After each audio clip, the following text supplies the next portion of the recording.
Life's a ride, we got no control. Twists and turns gonna take its toll. Welcome everyone.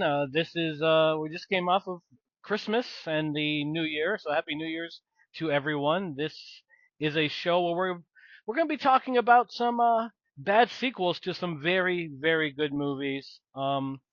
And this is subject to changes. I am here with my good friend and co-host Eric Michaelian. Eric, how are you, sir?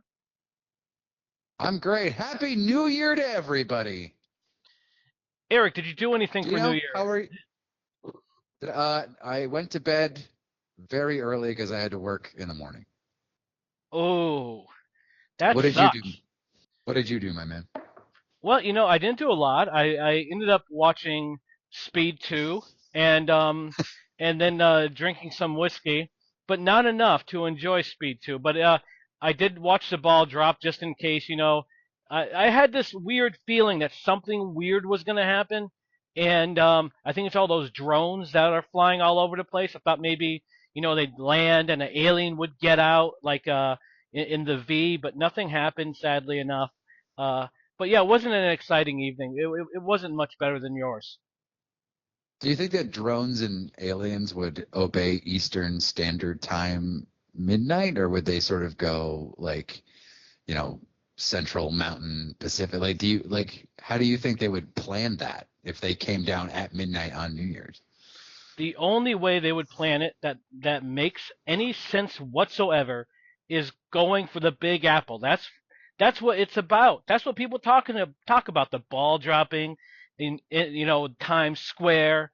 If I was an alien or interdimensional creature and I said I want to show Mhm. myself, I'm gonna come right down. I'm gonna blow that fucking that ball right off its rack there, and I'm gonna say I'm here now, bitches. The place belongs to me. That's if they don't come in peace. Yeah. Alternatively, they might say, "Hey guys, just here to say hey, and like all these lights and stuff you got going on. I did see Appreciate your culture." there is a growing cult.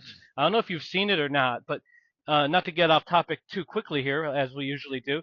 But do you remember Heaven's Gate? Those people that killed themselves to be flown away in a flying saucer. 97, yeah. Yeah, Comet Hale-Bob. yeah. And now we're starting to see something like it again. There's some bald guy that says he channels aliens, and he's starting to get a following. It's very weird. What channel is that on? Oh, I watch weird shit all the time, and then the algorithm sends me more weird shit.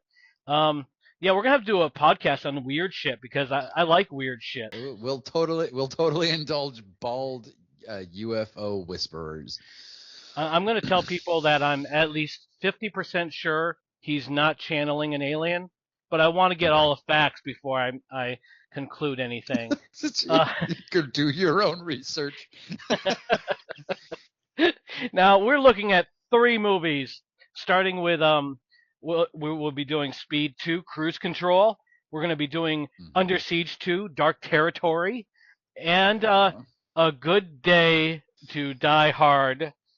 Ugh. Okay, yeah, yeah. so Speed 2, Okay.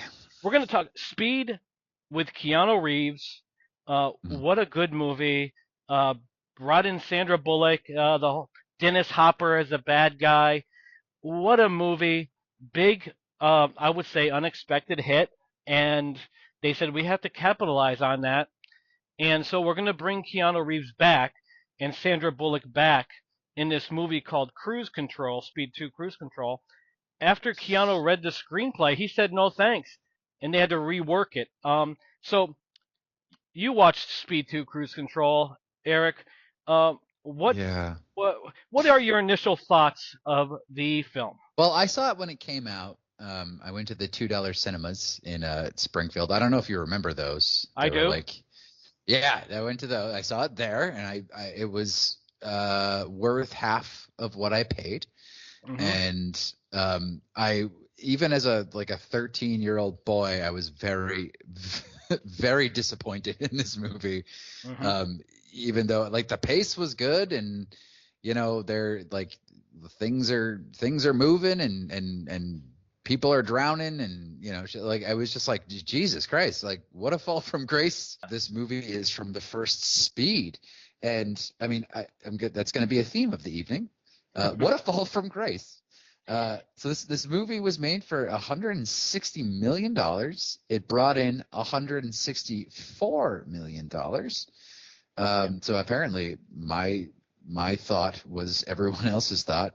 It was directed by the guy who did the first one, Jan de Bont, who did Speed. He did Twisters. He did The Haunting. He did Laura Croft. He was the cinematographer who shot Die Hard and was like one of the best cinematographers in Hollywood. And I don't know what the fuck happened. I have no idea. It's crazy. The problem starts when they rework the screenplay. That is one of the minor problems, but it's where it started. Because you can tell that the Alex character was supposed to be Jack, Keanu Reeves. And so they did a very lazy way of reconstructing it by just renaming the character Alex and then having Sandra Bullock do some like narration or commentary during a driving test about Jack. And she really talks about him a lot in the beginning 5 minutes. And so Alex, who's played by Jason Patrick, who I kept calling the Sleepers guy. I liked him in Sleepers, but man, as he is no replacement for Keanu Reeves, he is no action star, no chemistry between Bullock and Patrick, in my opinion. And I think that's where another big problem comes from. What was missing there? Was he just too monotone in the delivery, or does Patrick is he just not a good actor? No, he's a great actor. He just looked like he didn't want to be there. He played Michael in The Lost Boys. Yes, that's right. Okay. He was in Narc. Like that's a good movie with Ray Liotta and stuff. Like he's a terrific actor. Do you know do you know like his family at all? I do not. You've obviously seen The Exorcist. Yes. The guy who played Damien Karras, that's his dad. Oh, no kidding. Okay. Yeah. He also was a pretty good playwright. He wrote that championship season. So yeah, he's the son of the guy, and he's the son of the guy who is the main exorcist in The Exorcist. And his little brother, was also like a pretty notable actor in the 80s. He was in like The River's Edge. He was in he was on like 21 Jump Street. He's like kind of a screenwriter. But yeah, I like he's a good actor. I've seen him in really great things. His heart wasn't in this one. I can't imagine why. The script was great. Well, I think part of the problem is Sandra Bullock's performance. I think they said, okay, she got a few laughs in in Speed. She was cute. Yep. A lot of people now are putting up pictures of her, pin-ups and stuff, and so they had something, and they're like, well, we're gonna double down on her being silly and kind of like Sally Field was early in her career, where she was kind of, just cute and silly.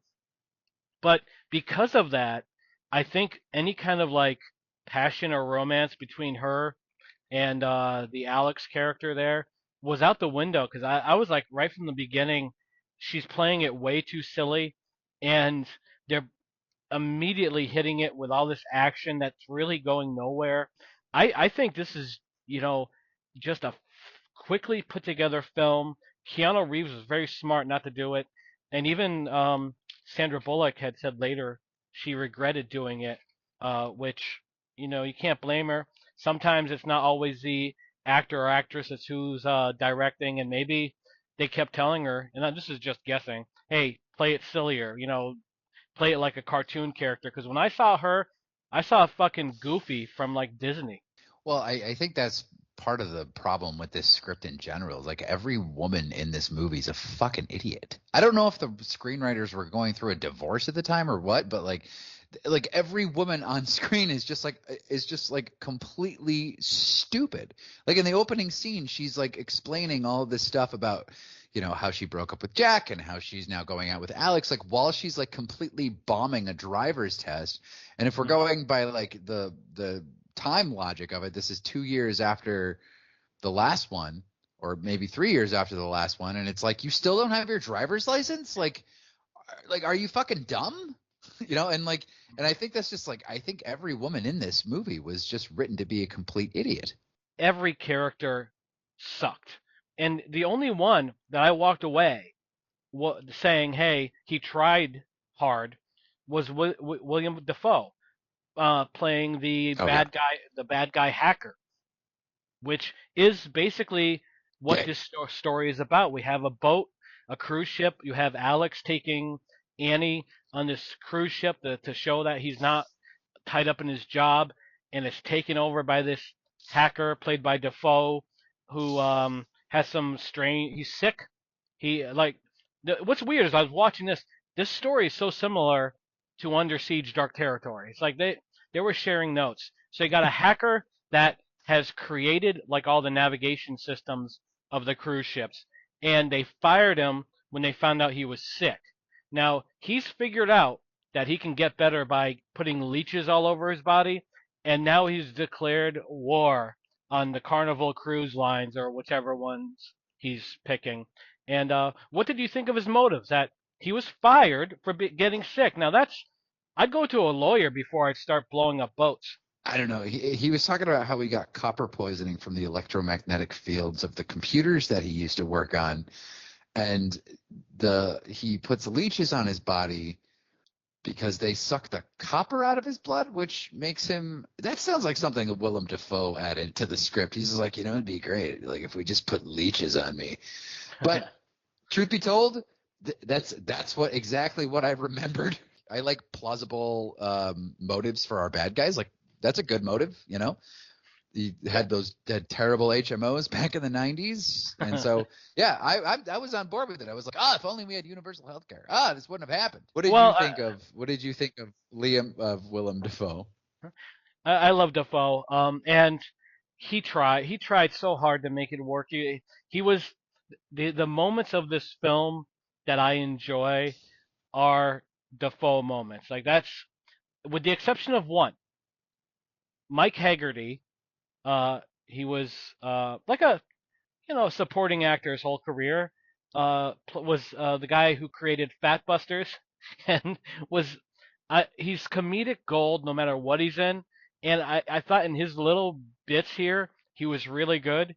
Much like his role in Overboard, minor role, really good. So when he was on, I started to think maybe there's hope for this film if maybe they implement him more and get him involved with, like as a goofy sidekick to Alex, trying to help him, even though he's ill-equipped for the role.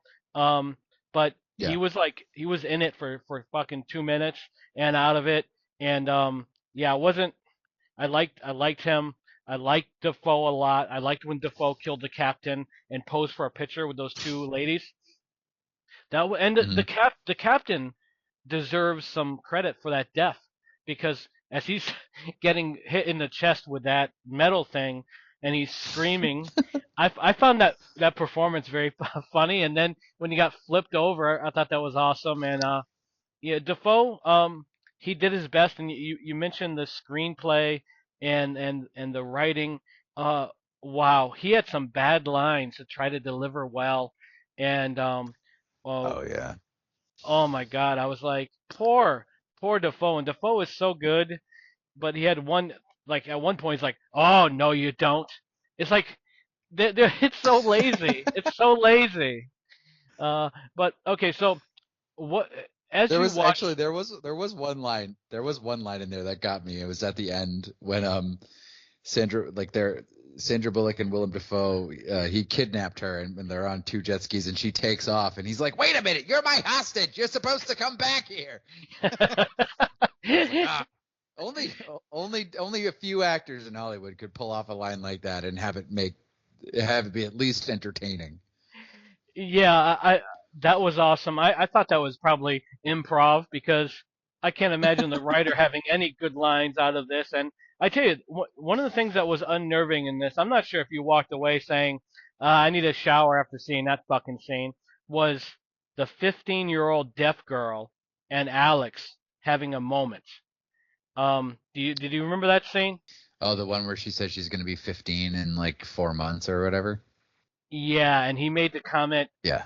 yeah, like relationships based on chaos never work out or whatever it was, and I'm like, what?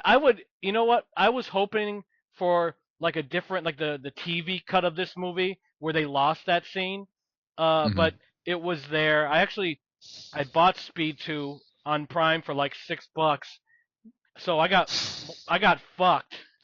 But yeah, it was the deaf girl character that went nowhere really. Um, this is Yeah, she really was she was really just there to add a little extra danger and a little extra emotional peril to this film. well. I mean, realistically, if I was gonna save people, I would start with deaf people. So it's pretty close. If I wouldn't you? Because they can't hear. You're a real mensch, man.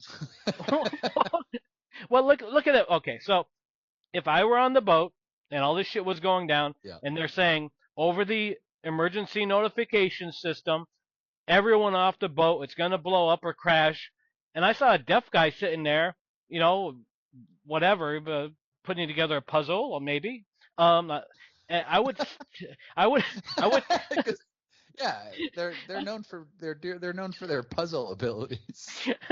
I would take that guy and I would carry him and bring him to the boat and then later explain to him He you can didn't he can get. probably walk. Yeah. Yeah, well, This poor guy you conjured in your mind. He's just sitting there doing puzzles and just like can't hear anything going, and you're gonna like what bodyguard him to the like just carry him like full cradle to well, the lifeboat. hear me out because I'm doing this 50% to help the deaf guy, 50% to be called a hero by the news. So that picture of me carrying the guy and hero saves deaf gentleman on the front page, oh, that would be awesome. I'd be signing autographs and doing interviews. Oh, it'd be great. There No? might be easier ways to do that than to find a person who is hard of hearing in peril and then carry them out of a burning building or a sinking ship. I mean, I I, I'm just saying if the opportunity arises, I'm going for it. Now, you say you save yeah. all the lives that need saving. Oh yeah, well, you got to do the right thing, man. You got to look out for people. So now we're on this. It's released in June of I believe '97, and it went Mm. up against a lot of shitty films, but also some contenders. Like it was going against like the stinkers like Vegas Vacation and Home Alone 3 and Beverly Hills Ninja, but it also was Mm. facing Con Air, and it was facing Face Off and Hercules and Oh, Ernest Goes to jeez. Africa. Um, Although Ernest Goes to Africa bombed, but I just added that because I found Heavy hitters. Heavy heavy hitters, yeah. heavy hitters. So this film was basically I think it just got plowed over. I don't think a lot of people thought Con Air would be as big as it was or Face Off. And even Batman and Robin came out at the same time, and even though that's universally panned, it did very well. So when you're going to the cinema and you have the choice between Con Air, Face Off, Hercules, Ernest Goes to Africa, and Batman and Robin, um, and Speed 2, Speed 2 is going to have a hard time getting past those, with the exception of Ernest Goes to Well, Africa. especially because it was terrible. I think like it was pretty universally hated except I think was it Roger Ebert who was like, actually, it's not that bad, and he's like, I think he had to explain that. All right, let's not get into him again. We're not getting into him again. No, no, Anyway, I got. so what happened? What happened is Willem Dafoe takes over this boat. He starts setting off fires. He hacks the engine room with what I assume is CompuServe Mhm. or Oh, yeah. like dial up AOL. Yep. And he starts trapping people in different places and turning off the engine. He tries to evacuate everybody off the boat, but like some people get trapped in hallways and stuff. So Yeah. yeah, I mean, and then Jason Patrick is just sort of running around trying to catch Willem Dafoe, who's also just running around. I'm never really sure where Willem Dafoe was going in this movie. He was just sort of running hither and yon, like here and there. He's just going up here, going down these stairs and through this hallway and blah blah blah. And Alex is chasing him, Yep. and I wasn't really sure what he was doing because it seemed like everything he had to do was done, but Yes. Jason Patrick just kept chasing him. Oh, So yeah, bad. and then like that to me is sort of when the movie kind of grinds to a halt. Is like, like there's just stretches where like they're focused on one problem. Like there's a grenade in a door handle, and it takes them like fucking forever to deal with it. You know? Yeah, it was terrible. Like they started giving Sandra Bullock more action things to do, like taking a chainsaw and cutting down the door and trying to do something with her to make her like a an action star, or at least like a secondary action star. It didn't work. They still tried mixing in humor to it. Didn't work. And the only humor that I got from this film, and I'm gonna give Mike Haggerty another shout out here. Haggerty, if you're listening, good work, my friend. Um, when Alex is looking for the deaf girl, he says, "Has anyone here seen a little girl?" And Haggerty says, "No little girls, just big women." And all the women get offended. And I thought that's the only like laugh I got from this film, and that was from the guy I've been talking about, Haggerty. He's good and he's funny, and I'm gonna have to look up more of his work because he he basically does, like years ago I was told by an actor I know that he said you have to make every line count. If they give you one line, you make sure it's a line that the people talk about when they leave. And Haggerty Mm-hmm. subscribes to that, obviously, because he delivered that so funny. He's got such delivery. Yeah, he was the one he was the guy with the mustache, right? He played I think the building attendant on Friends. I mean, I think that's what I knew him from. Yeah, I've never watched Friends. I knew him from Overboard with Goldie Hawn and Kurt Russell. Kurt Yeah. Russell. He was great in that. He was the guy with the mustache. And just a great like side character, a great like buddy, of the main character. Yeah. Always good. And he was good in this. And um, I think this. Actually, I just thought of something. There was one part that did make me laugh, Okay. and it was when Sandra Bullock she is trying to get people out of a hallway, and she chainsaws a door. I don't know why Yeah. there were chainsaws on there, but she chainsaws a door, and she's like holding the chainsaw up by the hole that she just made. She's like, "Can you guys get out? Can you guys get out?" And he's like, "Well, if you put down your chainsaw, we might be able to get out." That Yes. that made me laugh, even though like she was a complete idiot in this movie. Like that actually that got a chuckle out of me. Yeah. That. Uh, Not me, but I get it. I think I was too much on the mindset of they're trying to make her an action star. They're giving her nothing good to work with. The goofy comedy they're giving her sucks. Like the writing is terrible. That's what outside of Patrick taking over the role that Keanu Reeves had, the writing is what sinks this.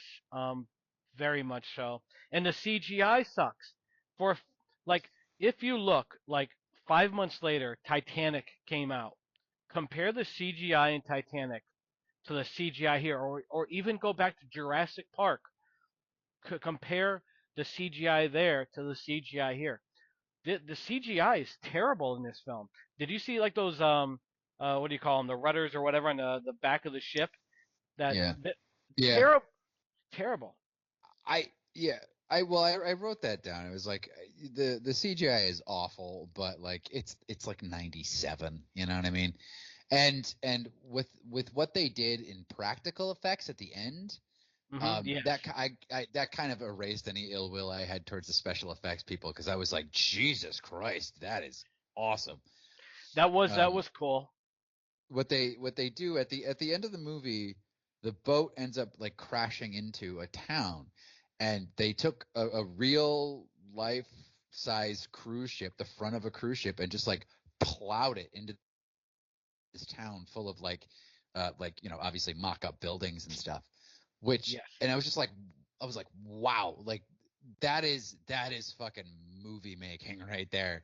But it goes on for so long that you kind of just like you become so like anesthetized to it that you're just like, oh, all right, we're still crashing in. Yep, we're still crashing into the town. Yep, still crashing into town.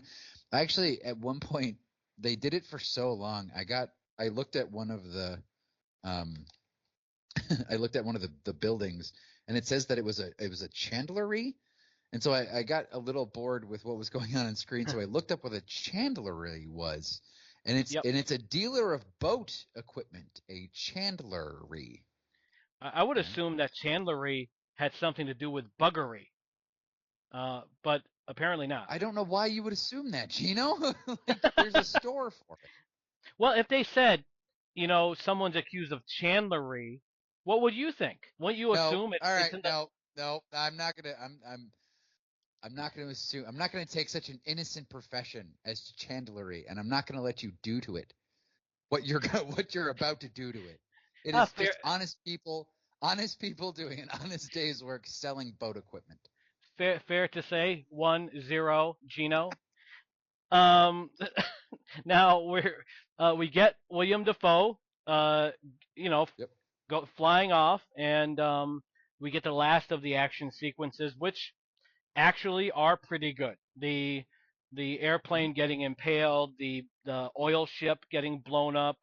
Um, that it was some good visuals, but we're still dealing with the wooden performance of Jason Patrick. He never got going. There was not one point in this film where I felt he was in trouble, and I felt zero chemistry with him and Sandra Bullock. This was just he shouldn't have even been there. I haven't seen like a wooden performance this bad since Under Siege 2 Dark Territory. Yeah, this wasn't the role for him. He didn't look like he was having any fun, but the character wasn't written very well. He was very sincere. He was very earnest, and like anytime a dangerous thing came up, he's just like, "Oh, well, I'll go do it. I'll go under the ship, and I'll put this cable through the motors so we can stop." And I was just like, "All right, well, have some emotion about it. Like, think about it for 5 seconds and see, just see how you feel about putting your life on the line."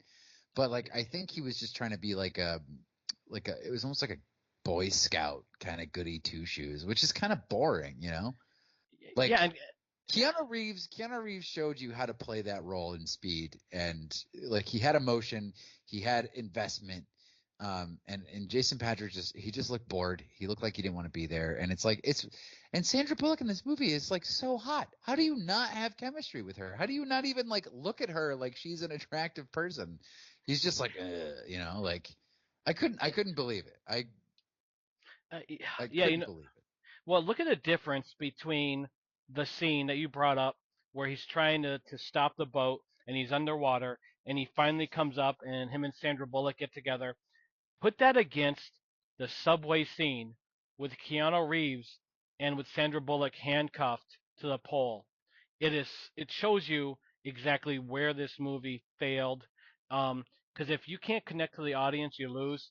And Speed 2 did not connect for me at all. But it's also like it's called Speed. It's called Speed. And like the first one's about a bus that has to go over 50 miles an hour in LA traffic before it blows up. And like how do you top that kind of excitement? You have a slow, plodding cruise line gently swaying in the ocean.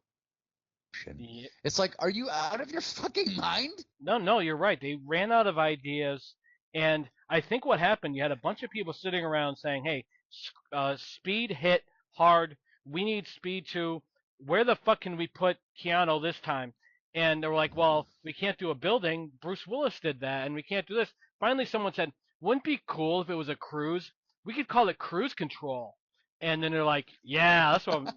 And they went from there. So here's the question to end out Speed 2 for now at least. Would you recommend this for fans of Speed 1 just to watch it? Like, do you think there's enough here to where they'll walk away satisfied saying it is a continuation no matter how bad it is?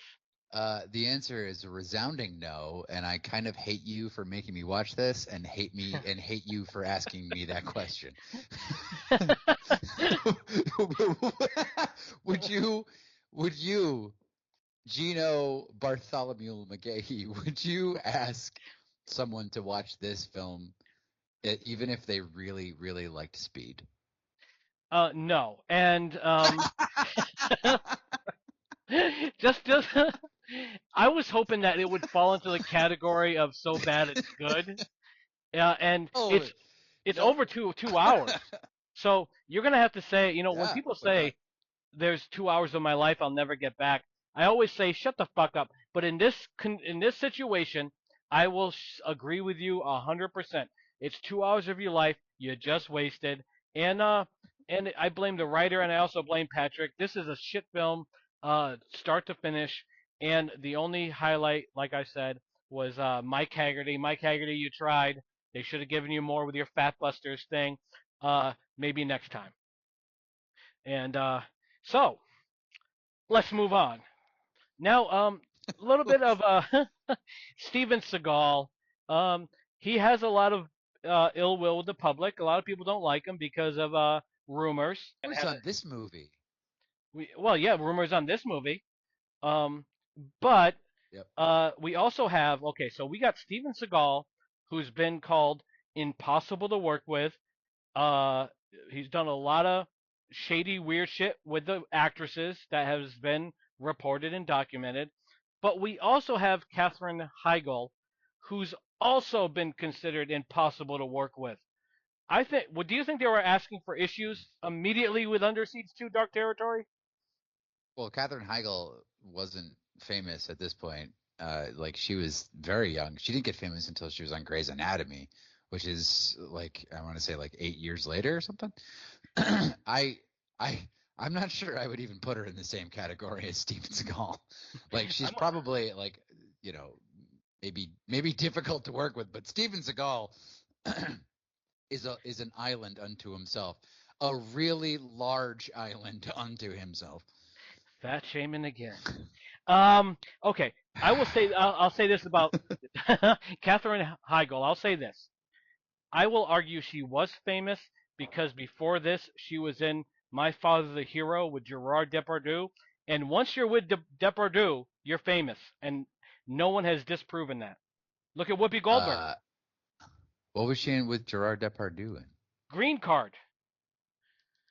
Right there. Oh, But so famous. Yeah, that movie. I know My well, Father the Hero, but like oh, I don't know Green Card. I've never seen Green Card, but what I think it's about is Gerard Depardieu has to plow Whoopi Goldberg to get a green card. The end. Yes? Oh, I could skip it, you know, but Gerard Depardieu is 0 for 1 in this conversation. Oh, yeah. Oh, so, well, Gerard So Depardieu Steven Seagal.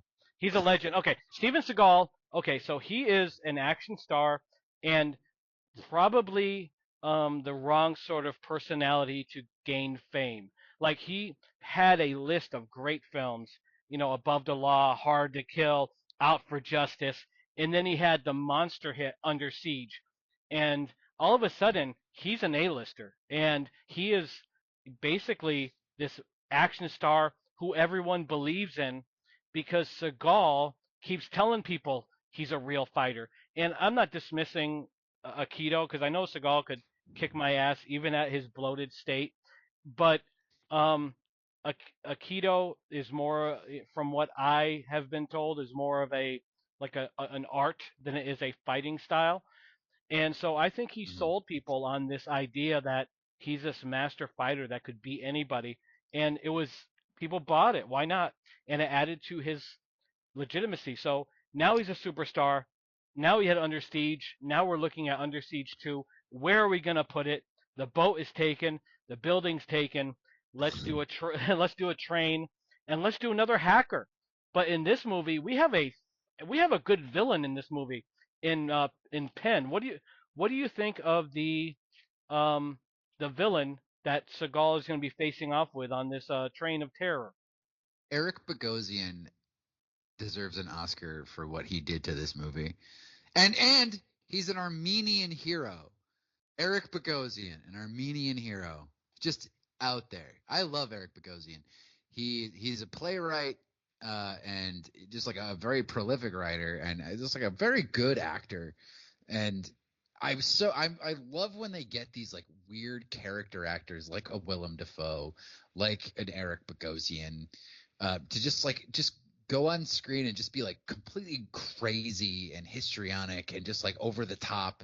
And it's like, yeah, like because your leads are vacuous, like charisma sucking like nobodies. And like I watched this movie and was just like comparing Bogosian to Seagal. You're just like, how the fuck is Seagal famous? Why is he famous? I don't get it. I You know, think Eric something. Bogosian made him look so stupid. Well, Seagal in this film. Sorry, what were you saying?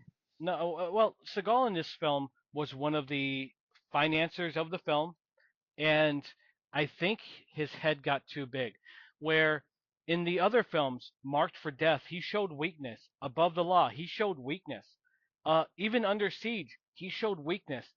His head is so big here, kind of like Stallone's was with like Cobra and the other films around that time, Over the Top, where they just wanted to be this unbeatable, impossible to hurt badass. And if there's not vulnerability, it's hard to connect.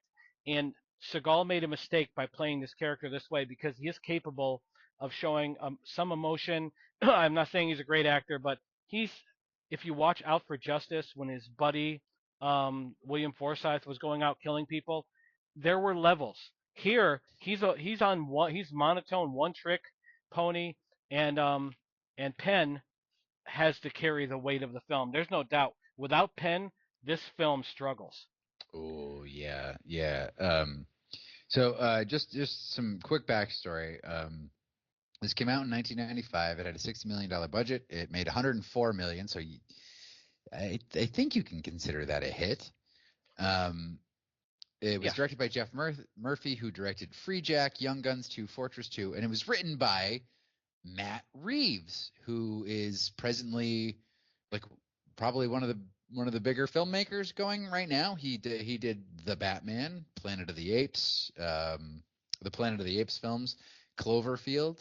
Like this dude's a pretty heavy hitter now. He did good here. Like I think under Dark Territory is hurt by Seagal. Like Yes. like with if Seagal like there were certain times in this film like I really enjoyed. I loved the henchman. They basically said we're going to shop around for every henchman that's been in every other action film and bring him in, like Patrick Kilpatrick and I forget the name of that black dude, the one the muscle bound guy has like the cameo hair. He's in every action film, and he actually does all the. I wish I wrote down his name. He does usually all the fight choreography, and he was in it, and so it really had all the elements to be like a good action film, and uh, Mm-hmm. it failed in a lot of ways. And Seagal, his delivery, like I'm not sure what he was trying for, but I compare it so much with Cobra because he is trying to be badass, even when he talks about his brother's funeral, where he's like, I missed my brother's funeral. I'm not going to miss that train. That wasn't a tough guy line. You didn't have to say it like No. that. And so now we have all this action going on a train. Penn, who's the bad guy, he controls a satellite which controls nuclear weapons. The company, corporate America, fucked him in the ass, and he's saying no more. And you know what I say? Bravo, because corporate America needs it shoved up their ass, and so Penn is going to do it. So I really related to Penn. That's how I feel. I wish I could do satellite stuff.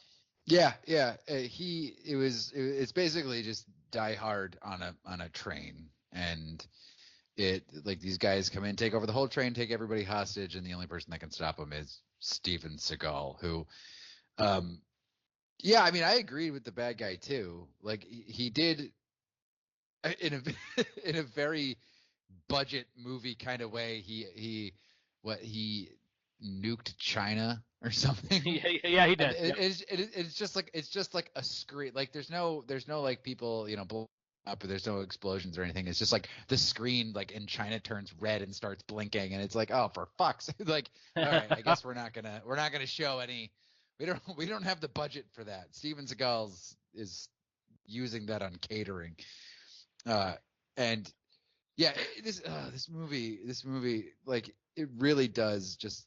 This is really when you start seeing Seagal go downhill. He's starting to wear like all black, Yep. to hide his weight. He's starting to do like that lazy fighting stuff where he doesn't really move much, and they do quick cuts, and so you only see like one thing, and he's Yep. clearly not doing anything really, and I don't know why this got into my head. It said Seagal's acting is like a kid who didn't do his homework and was asked what the meaning of the Brothers Karamazov is.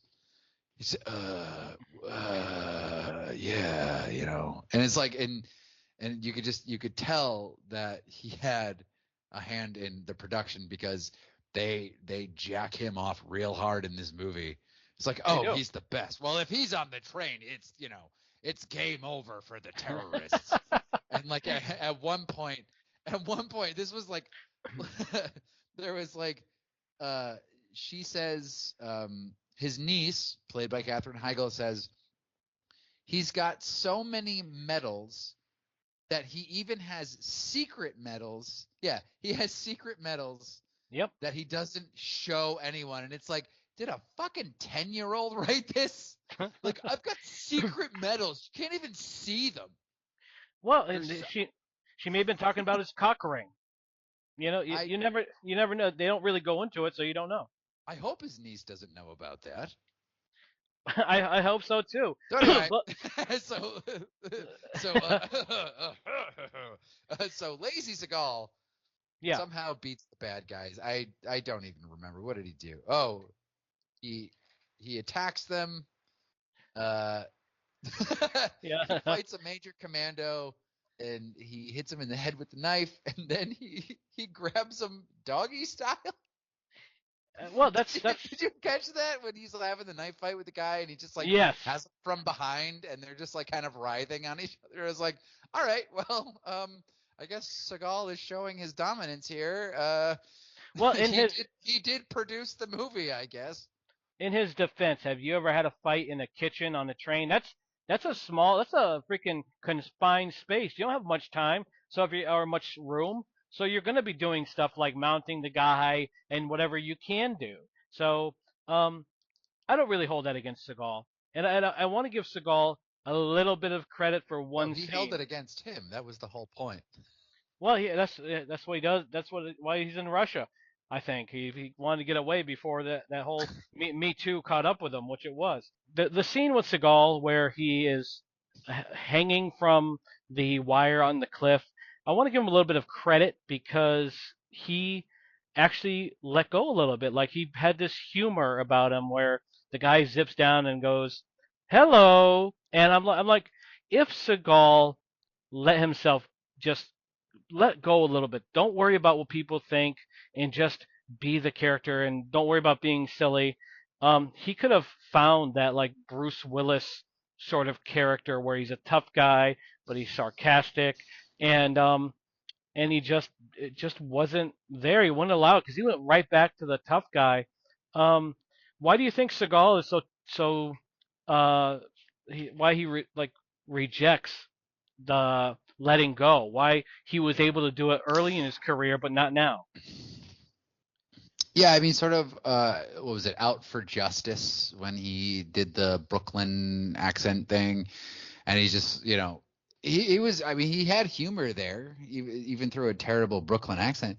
But I think this is just sort of where he just became lazy and egotistical, and this was more of a cash grab. And honestly, I'll be honest with you, man, like, I don't see it. I don't see why this guy ever became famous or ever became like a movie star. Like, I guess, Aikido is fun to watch on screen, but like the dude, he just like, he's a charisma vacuum, like he doesn't have like any sort of self-deprecating humor. He doesn't really have any sense of humor about himself, and like it just I don't I never got it. I mean, I enjoy watching his movies, well, some of them at least, like Yeah, you know, Above the Law, Under Siege, Marked for Death, but like right. I don't understand him as a persona. I don't get why, you know, maybe one movie, maybe two movies, but like I don't get why he is still working to this day. For fuck's sake, I don't get it. Well, I But think I think with Seagal, what helped him was he had this aura of being a real tough guy. Like Van Damme was a martial arts champion. Chuck Norris was a genuine badass. So it's easy to translate that to film because people already know you can fight. And so seeing you in these fictional scenarios is is is a good thing. And so I'll disagree with you on Seagal. I think Seagal is kind of like it's a bad comparison. I'm going to use it. Adam Sandler, where if they have, you got to let me finish my point. It'll okay, make go ahead. sense. Go ahead. It'll make sense. Go ahead. Um, Adam Sandler sucks when he's directing himself for the most part. When he's writer director, he's terrible. But when someone is directing him, he makes very, very decent films for the most part. Seagal is in that same boat. If there's someone in control, then they can kind of like manage him, use his strengths, hide his weaknesses, and but when he's just willy-nilly, when he's like, "Hey, I'm the star, I'm writing it, I'm producing it, I'm directing it," you get all the shit that he's making in Russia right now, and even before that, when he was making films in L.A. These are, it's their ego trip things, like you said, you mentioned it earlier, Eric, that the other characters will say, "Oh, if he's involved, don't worry, he's the biggest badass in the world." Make no mistake, that's what Seagal feels about himself, and it doesn't translate well to film. But when he writes, directs, produces, it sucks. But when someone else is steering the ship, I think he's good, and I think the X factor is there, but he just erased it on his own. I I would disagree, and I would also say it depends on who's surrounding him. So like, you know, in Marked for Death, he had like Keith David, Yes. like on his side. He was fun to watch, and the guy who played Screwface, he was fun to watch. And I forget who played the villain in Above the Law, but he was, you know, very crazy and over the top. And at William Sadler in Hard to Kill, you know, and Kelly LeBrock, Hard to Kill. So Yeah. he had those actors to sort of counterbalance him. And in this one, it's just Bogosian. I think it's Yeah. like Morris Chestnut or something is his accomplice in this one. And he's just like, I don't know if he just wasn't there yet, but I don't know. And Katherine Heigl, her part wasn't big enough to really uphold anything. And I think that Seagal needs that counterbalance of like really good charismatic actors. Yeah. And there just wasn't really that many. I mean, Tommy Lee Jones in Under Siege. I mean, how good was he in that? You know, Well, you also had Gary Busey in that film as And well. Gary Busey. So like they offset like the stoicism or the I want to say like shallowness of Steven Seagal with like good quality acting, and I don't think this movie just didn't have it. It didn't have it. No, no, I agree with you. I think Seagal was probably the biggest issue with the film, and you know, I'm a Seagal fan of his early work. I think that even Exit Wounds, his comeback film, was good. Like, I think all the ingredients were there, but you know, him getting fat, him getting the big ego, and him also. This is the problem, and it's not just Seagal. It's all of Hollywood that when you get a person, doesn't necessarily need to be a guy, but more often than not it is, that gets into a power position, they take advantage of people. And Seagal decided to take the seedy road and ruined his whole legacy because I think there was room for him to grow and room for him to do better than this, and it just kind of stunk. But Penn, I will, I gotta say, the actor that played Penn, you brought up his name. He reminded me of like a young Elliot Gould. He looked like him. He had his spirit, and I love Elliot Gould. I cannot get enough of Elliot Gould. Well, are you pro or anti Elliot Gould? Oh, I love Elliot Gould. Was the one where he played Sam Spade? I forget what the name of it is. He was really good in that. Or Philip Marlowe. Oh, I forget. It was like a comedy noir thing that he did in L.A. I can't remember what it is, but he was really good in that. He was really good in his day. I think now he's just mostly known for being, again, Monica and Ross's father on Friends. Oh, see, didn't watch Friends, but I watched Gould, and he was great in Capricorn One and American History X, and I just watched him in Contagion with Kate Winslet, and he was great in that. And shout out to Kate Winslet. The long goodbye. The long goodbye. That's what it Oh, was. okay, I've heard of it. I've not seen it. Okay, Okay. so I did laugh when Seagal and his partner, also no chemistry, Bobby, the bellboy or whatever, the guy who takes the tickets on the Yeah. train, when they go into the hmm bathroom and they have the girl show her cleavage, and Seagal says they're tits to die for, and then kills the guy. I said, okay, that it just moved a point in the right direction. That was pretty good. And then Penn's death at the end. I no. I like that. I thought that was funny. How does he? What's No, that? there. No, everything he said was undercut when he was he was telling someone that he was writing his memoirs. Yes, yes, yes. And then And the then, other, and then producer Seagal makes the girl pronounce it that way too. She's like, uh. He's just like sitting there at the bar writing, and she's like, "Well, what are you doing?" He's like, "I'm writing my memoirs." And she's like, "Oh, you're writing your memoirs?" yes. Well, you can, the thing is, you don't want to piss off Seagal, so you gotta mispronounce it. I No, caught you the don't same. want to finish. I caught the same You thing. watch you watch the actress as she's calculating, like, do I have to say it that way? Memoirs. Yeah, I caught that too. You ever watch these films? Like, anytime you get an actor that has a role of a writer, watch them at the keyboard when they type. Like I watched, you ever see Mother by Al Brooks? No. No, good movie, great movie. But I forget her name. She was Carrie Fisher's mother. I always forget her name. Um, but she is like typing, and the way she's typing, I'm like, oh my god, they should have never shown it. And the same thing with Seagal, where obviously he's not been formally trained to use a keyboard.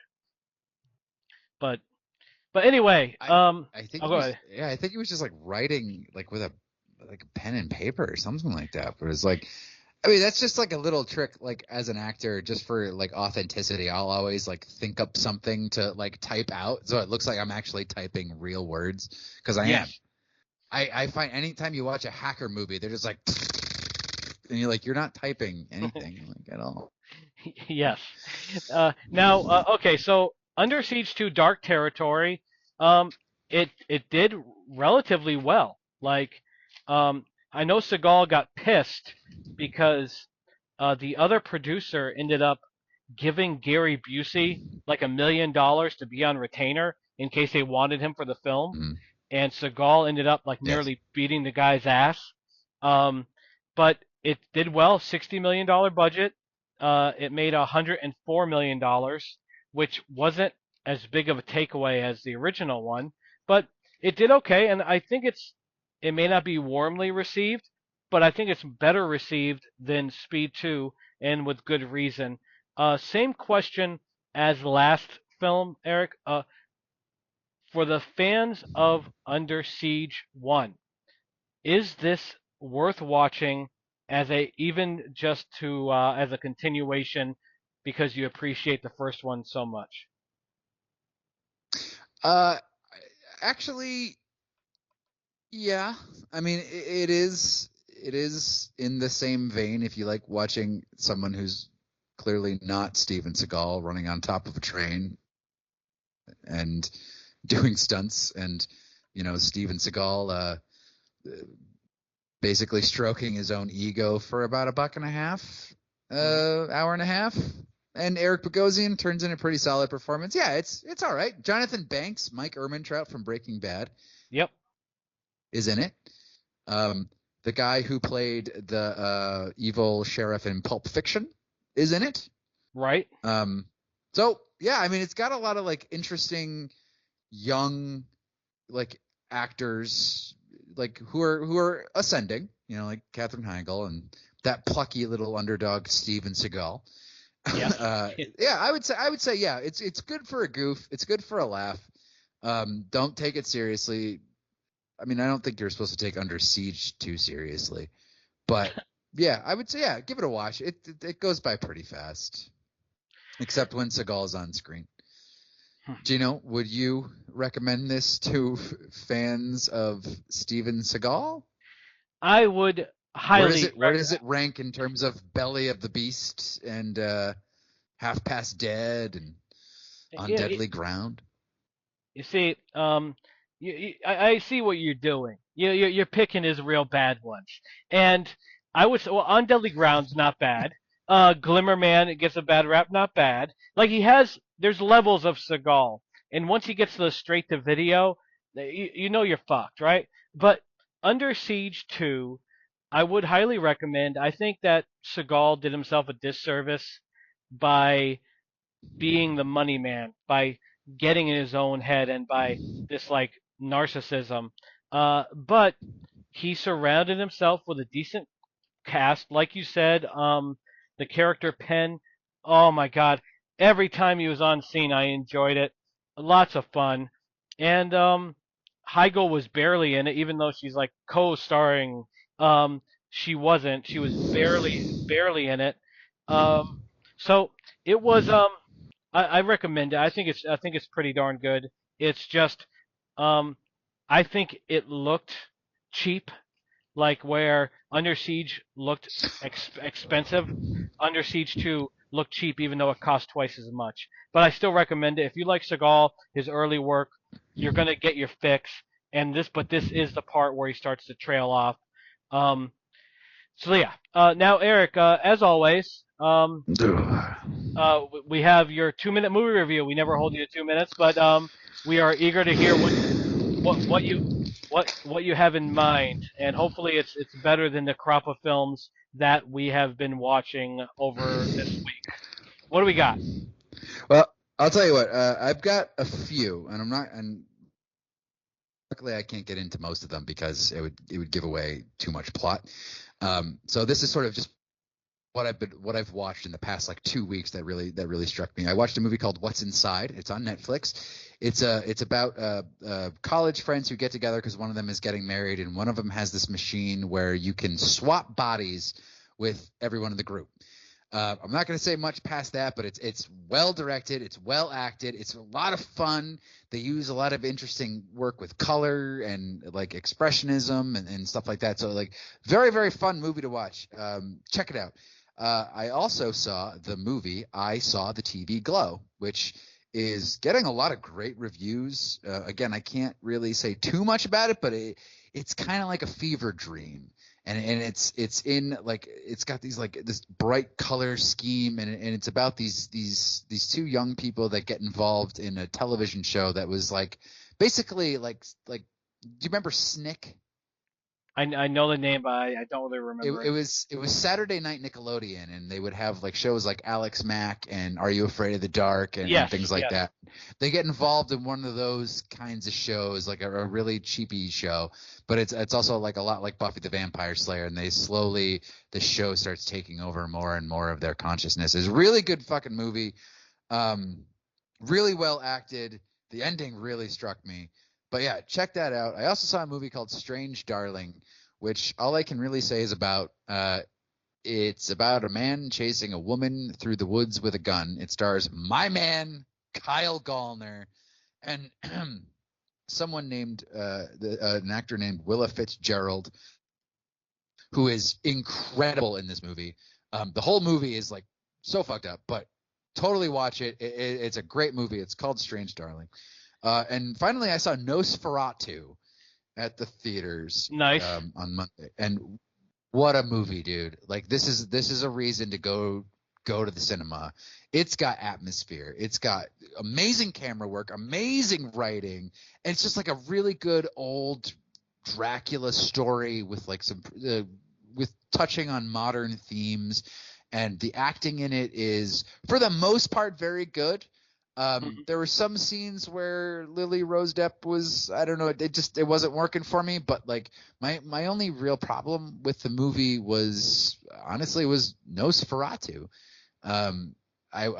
It was just as a personal choice. I didn't really dig what Bill Skarsgård was doing with the character, but that's just me. But it didn't ruin the movie because the movie itself is just phenomenal. Robert Eggers is a great writer. He's a great director. I love all of his movies, basically. The Witch, The Lighthouse, The Northman, and this Nosferatu. It is a powerhouse movie, and I highly recommend anyone go see it.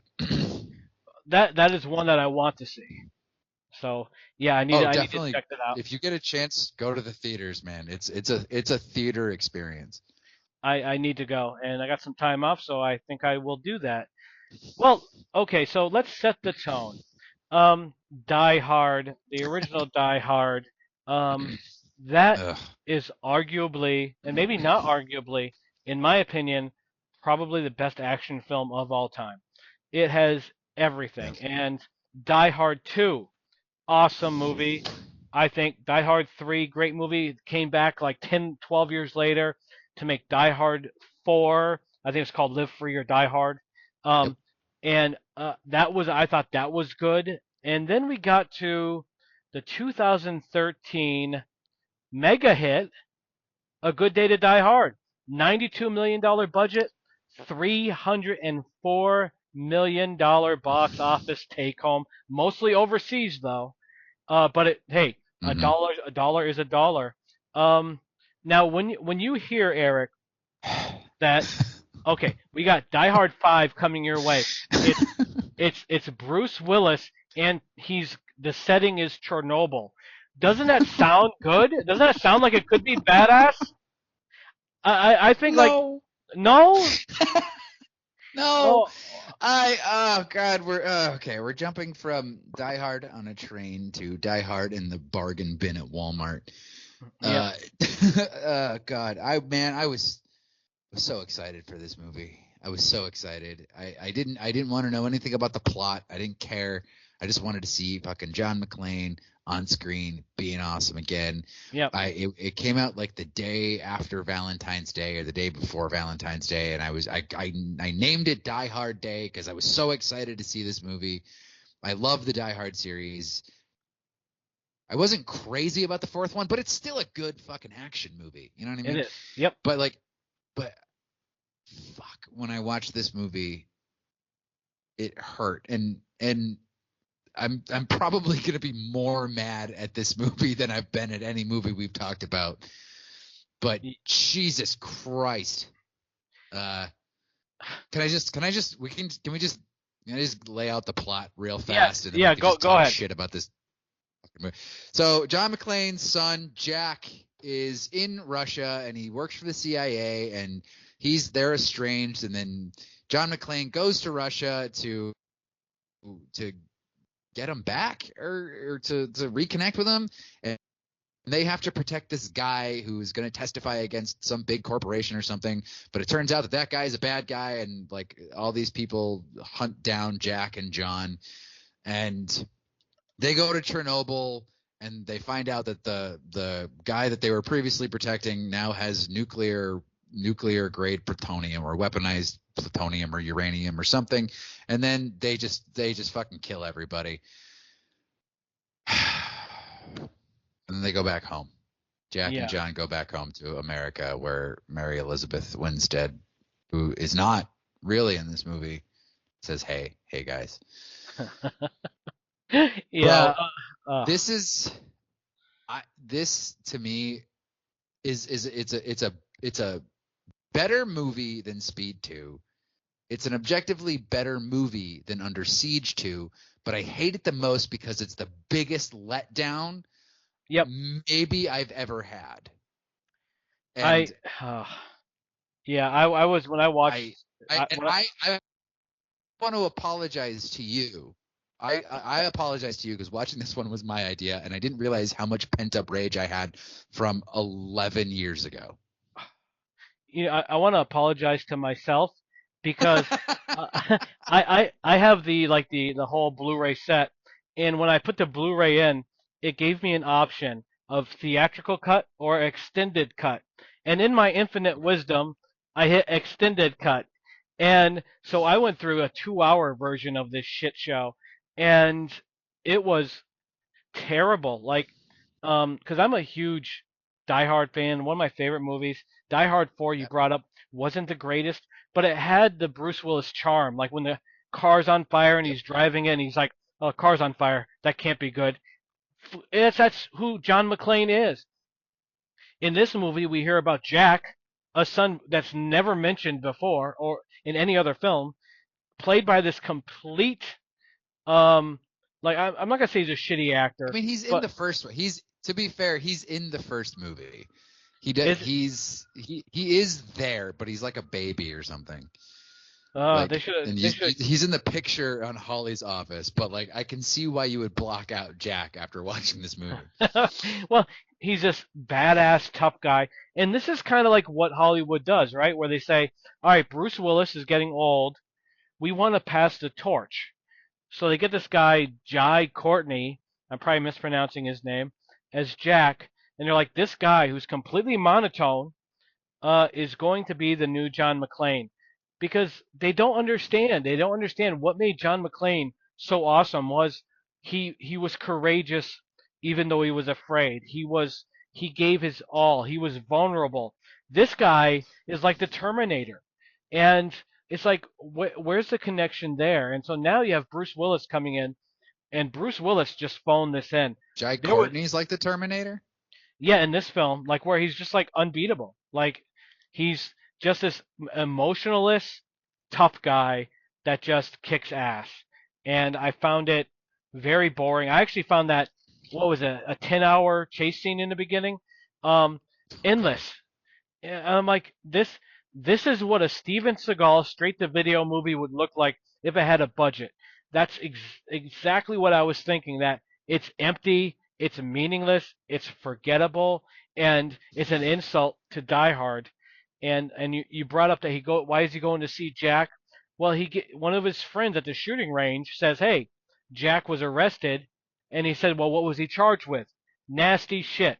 Now, if someone came to me and said one of our mutual friends were arrested and you asked me why, I would just tell you. I wouldn't say nasty shit and, and leave you in suspense. And so now he's in Russia and he goes into a cab and the cab driver sings for 15 minutes and then now he's on God. oh god, he's on foot and he's looking now he sees his son.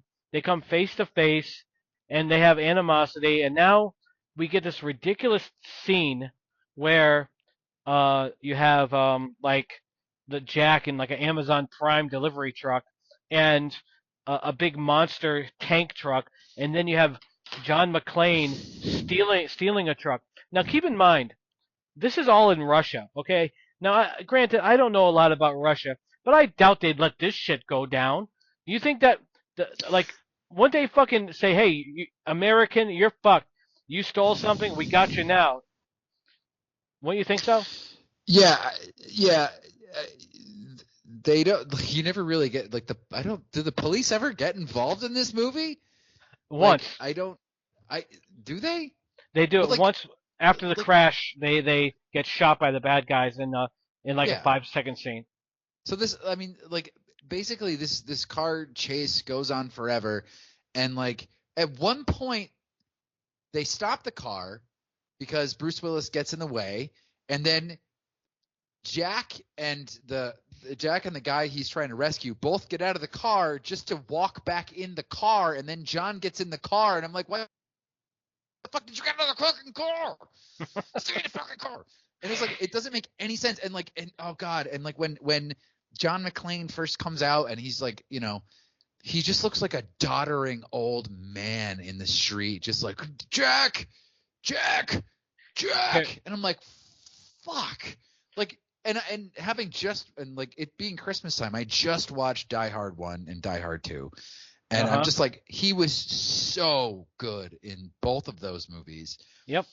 I mean, the one is probably we can consider like a perfect action film, and two is really good as well. But like this one, you're just like, he just looks so old, and he looks so out of place, and like the way it's lit, and especially like when a Die Hard movie is being shot by Jan de Bont, who is like one of the best cinematographers like working at the time, and you go to this guy, fuck, I don't even know, like John Moore directed this. Yep. Who directed Max Payne, the Omen remake, and Behind Enemy Lines, and like you just like, there's nothing special about John McClane in this movie. He's just like he's just Bruce Willis, and he's not lit. He's not given any good camera work. He's like introduced in just like bland, dull light, and he's just like at a shooting range, and he doesn't have anything clever to say. Nope, he's just nothing. like it's just like, it's so like devoid of any sort of like artistic like integrity. It's of humor, of like anything that would make this a good movie, let alone a good Die Hard movie. Oh. And I'm sorry, man. I you know how I don't like calling out actors. You know how I don't like doing this. Yes. But can we stop with Jai Courtney? Like, can we stop trying to make Jai Courtney happen? It's not going to happen. Like he was in this movie. He was in Terminator Genesis. He was in the failed Suicide Squad movie. It's like, how many fucking duds do you get before we're just like, hey, thanks for coming out. Like, we really tried. We had a good time, but like, go back to Minnesota or whatever you're from. Like, I'm sure he's a lovely guy, but like, he's not a movie star. He's not a movie star. But I will say this. He, at least in those scenes with Bruce Willis, was trying to make something happen. Bruce Willis did not care about this film at all. And no, he did not. And in this movie, John McClane was just such a dick to everybody. He's like making fun of his son. He's like his son is like hurt, and he's got like, been shot, and he's just like, oh, what do you need a Band-Aid? Are you gonna cry? And it's like, what the fuck is your problem, dude? Like, like, no wonder your son like doesn't want to talk to you. You're a fucking dick. Well, and again, watching the first movie, John McClane in that movie's like crying and just like, hey, look, I tell my wife I'm sorry, I love her, and and she never heard me say I'm sorry, and I'm gonna die up here, and it's like, now you're like making fun of your son, like, you fucking prick. Sorry. I had the same. I have a lot of feelings about this movie. I had the same sort of feelings. There's a line in this film that I particularly hate. It's when Jack tells his dad, we're not a hugging family. Now, John McClane is one of the most emotional, tough guys there is. He is a hugger. He has a lot of like love and emotion in his heart. So you add that to the scene you brought up, where he's basically just dismissing his son and mocking him more or less, and his whole performance through this was, there was no John McClane in this character. Like, he really stunk it up, and the writing stunk where he kept saying, I'm on vacation. It's like, oh yeah. And to get back to the action sequence, the chase in the beginning, he was in two different vehicles that flipped over. When he gets in the van, he's unfazed and he's unhurt, and it's like he's joking around. And I'm like, if you're in this long 10-hour or whatever it was chase, wouldn't you like be shaken up a little bit? And so I was out of this film very early. I hated Jai Courtney in this film, and I'm with you that he has the look, He may be the nicest guy in the world, but in the end, it's not there. And this was painfully obvious it was not there. The torch was not going to be passed to him for the Die Hard series. And to what you call it, Bruce Willis, he still had it. Like he went on to do Death Wish, which I thought was a fantastic movie, fantastic performance, and so he could have still brought it to this film, and he didn't. And it was too bad. But they did. Did you notice the nods to Die Hard in this? Yeah, Yeah, I some of thought them. that was an okay thing. Like the two guys, Jack and John, laughing at each other, kind of a Die Hard one throwback to John McClane laughing at Hans, and then the broken glass, another shout out to it. But too And I little, think too late. the fact that they cast Bruce Willis in a what could have been like a John McClane light role, I think was also a reference to the first Die Hard. Mhm. Mhm. You know, Yeah. they No, I see cast that. Bruce they cast Bruce Willis in this movie, which I think is supposed to be a reference to a Die Hard movie, but I don't know. I think it got lost in there somewhere. It did. It really did. It was pain. It was a painful film to sit through, and like even they had to fit in the yippee ki yay, which when Bruce Willis says it, if you look at his face, he's like so disgusted by this film. Like he did it strictly, obviously, for the money, but I'm like, Mhm. what a shit film. It has no connection to Die Hard. Like it doesn't like even Die Hard 4 felt like Die Hard.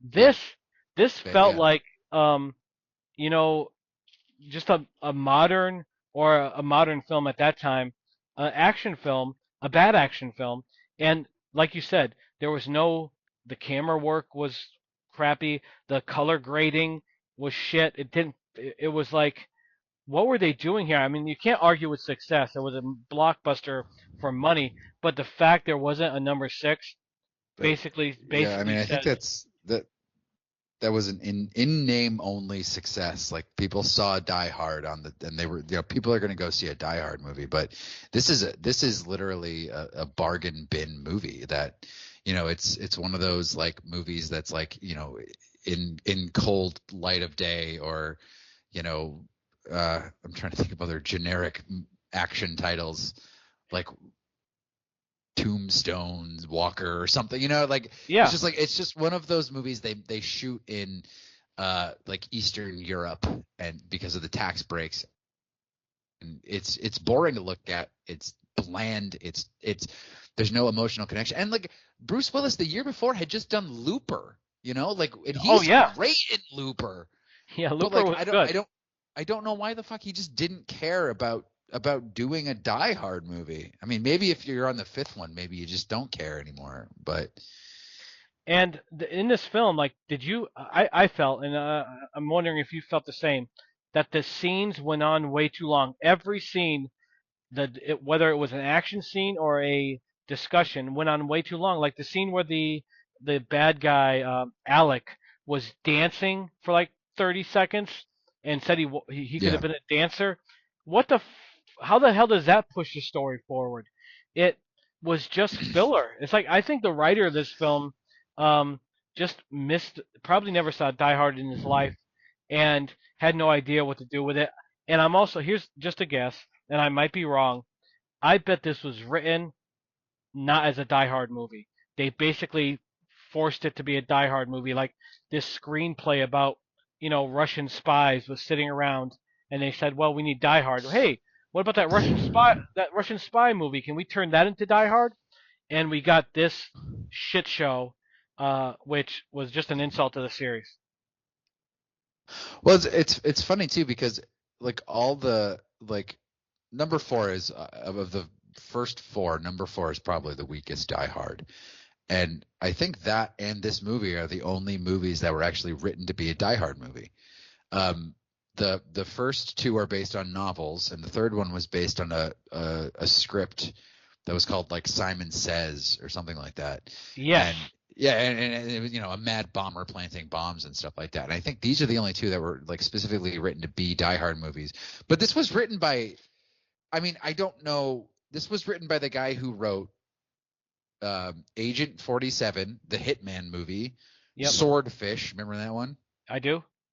X-Men Origins Wolverine, and the A-Team movie with Liam Neeson. Not bad. I mean, but would you think of that person to write a Die Hard movie? Well, that's the problem, isn't it? Right? It's style, right? He doesn't understand what he's writing. Where Exactly. the A Team and Hitman and what was the other one? Swordfish. If you look at Yeah, those Swordfish. and Actually, I kind of like Swordfish. Swordfish was all right. With I think Travolta was in it, right? With Halle Berry. Travolta and Hugh Jackman. Yeah. Yes. And so when you look at Swordfish and you look at this, you see the same style in color grading, in camera work, in style, in execution, in writing. He just doesn't know how to write a Die Hard film. And maybe it doesn't matter from the studio's point of view because they got what they wanted out of it, but from a fan of the Die Hard series, this film was a big slap in the face. And you went to see it at the cinema. And yeah, I saw it.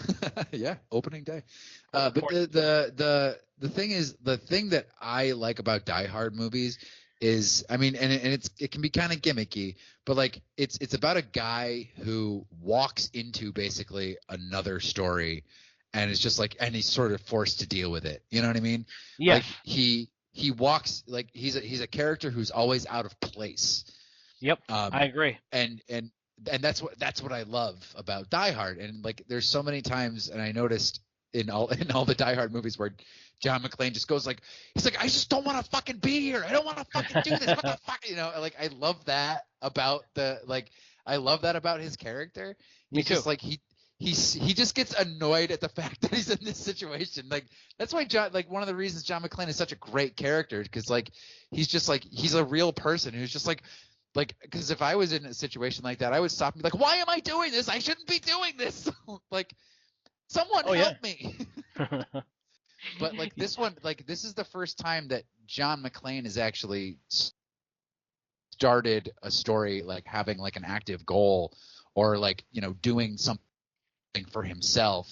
And it just if this was like an earlier Die Hard movie and they had this like the similar story, it might work, like when Bruce Willis is like invested in it, but like you can't do a Die Hard movie if Bruce Willis is not fully committed to it. It's gonna blow. And like, and you gotta like, fucking Die Hard needs John McTiernan, like it needs a guy who understands action like John McTiernan, and can take the humor out of a script and put it on display. And like, there's always like side characters and they all have their own little stories. Like everybody's in the first like 3 Die Hard movies, it's like everybody's in their own movie, Oh yeah. Like the maintenance guy is in his own movie, and like it's just, man, what a disappointment this is. Yeah, I guess it's silly to ask you, but I have to. The fans of Die Hard series, would you recommend they watch this just because it's a Die Hard movie, just because they should see all of them, or should they avoid it like the plague? This isn't a Die Hard movie, so I don't feel like they need to see it, or it needs to see the light of day, or it should be paid for, or it should exist. And I hope Bruce Willis got a good paycheck for this. I'm sure he did, but like, fuck no. Like, go watch Speed 2 twice. Like, oh yeah. No, I'm with you. Then that's my hurt talking. Like, those are my feelings talking. Like, don't watch Speed 2. Don't watch Speed 2 at all, and don't watch Die Hard 5. Just watch the first 4 Die Hards, and then watch the first one again, just to sort of round it out. Yeah. I'm sorry, man. Ugh. No, it's okay. Get emotional. I love Die Hard so much. Would you recommend this on any merit whatsoever? Would you say? No. I also am a huge fan of Die Hard. Die Hard is a perfect movie, and the John McClane character, as a Die Hard fan, I'm invested in him. And in the second one, like you said, he has that charisma, that humor. How can the same shit happen to the same guy twice? He's he's awesome. And in this one, they had no idea what to do with it. They had no idea what to do with the John McClane character. Shame on the producers for green lighting this screenplay and this director and this writer, because I walked away, and as I was watching it, I was asking myself, does this even feel like Die Hard? And it doesn't at all. This, like you said, it's not a Die Hard movie. It's really, really shit, and I would not recommend it at all. I avoid, if you watch all four Die Hards in a row, like Eric said, just restart the series or watch the Death Wish with Bruce Willis, because his heart was in that. But yeah, terrible movie, terrible experience. I'm glad it's over. I Uh, I just kind of just bring up one more point, like like old people doing action movies. It's such a tough sell. You know what I mean? Like it is. Like I have a genre that I call old guy can still do stuff. yep. And this movie is just it's not it's not even a good version of like Bruce Willis doesn't want to do anything in this movie. And if you want to see a good example of like how you can do an action movie with an older actor who maybe doesn't move so well, like watch like The Equalizer 3. Like Yeah. it can be pulled off. Like it can be done well. I thought Equalizer 3 was really good, but like Bruce Willis just didn't give a flying fuck in this movie. Like at the end, when they fall into the pool, Yes. like they fall into a pool and then like the next second Bruce Willis is not in the pool, and it's like I was like, I'll bet you anything Bruce Willis said on set, like I'm not getting in that pool. Like I'll just stand here, even Yep. though it doesn't make any sense. Like it's like that's the level that we're at. Oh well, Okay, I think I purged my demons. well, older guys can do action if it's done right. Look at Taken. Liam Neeson is not a young guy, and he handled Taken. Look at Charles Bronson. Charles Bronson was in his 60s doing the Death Wish films. These guys, if the right material's there, the age can be hidden and worked with. Bruce Willis did not give a shit at all, and that was really the biggest problem. Not the biggest problem, but if your main character that people are coming to see cares less about the film than anyone, then you got a problem, and it sucked. And well, I guess my final question, Eric, before we call this show a day, is if if they were forced to watch two of the three of these films, which two would you say that's the least painful and spare them the worst? What would you have them watch? Um, I gotta say it, man, because I can't in good conscience recommend Die Hard to anybody.